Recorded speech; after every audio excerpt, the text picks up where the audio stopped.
promenant sur les bords de la Rance à Saint-Malo, vous tomberez sur un lieu envoûtant, le cimetière de bateaux de Quelmé.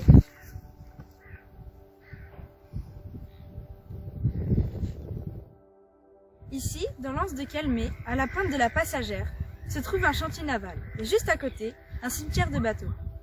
Un cimetière de bateaux est un lieu où sont abandonnés volontairement des navires en fin de vie. La Rance fut longtemps une voie privilégiée de communication et de transport qui se développa avec l'activité de Saint-Malo. Depuis 1832 et la construction du canal d'Île-et-Rance, le fleuve relie Saint-Malo à Rennes et Dinan. Des embarcations de tout type, pêche, transport et plaisance, fréquentent l'estuaire. Sur l'estran, une trentaine d'épaves de navires jonchent le sol. Elles nous racontent chacune une part de l'histoire maritime de la Rance. Certaines épaves ne sont plus que des carcasses, des squelettes de bois. D'autres demeurent debout, encore en forme. Allons découvrir quelques-unes de ces épaves. Voici ce qu'il reste de la première épave échouée à Quelmé, celle du cargo René Lyonnaise. Il s'agit d'un cargo en bois dont la construction est lancée en 1922. Mais elle est rapidement arrêtée car la construction d'un cargo en bois n'est plus rentable. On préfère le fer.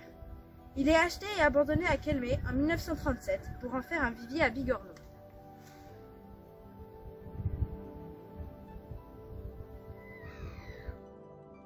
L'épave de la vedette de transport est le navire le plus ancien. Il a été construit en 1906 à Hambourg et arrive à Saint-Malo en 1907. Il pouvait transporter 120 passagers. Il est coulé pendant la Seconde Guerre mondiale en 1944. Voici l'épave du président Raoult, vedette de transport en bois construite vers 1910. Achetée par la compagnie des Nouvelles Vedettes de Dinard, elle assure la liaison Dinard-Saint-Malo avant d'être abandonnée peu après la construction du barrage de la Rance en 1963. Ici, nous avons l'épave de Londines, un cotre de pêche traditionnel de Paimpol construit en 1924 pour la pêche au crabe. Il est abandonné et échoué en 1985.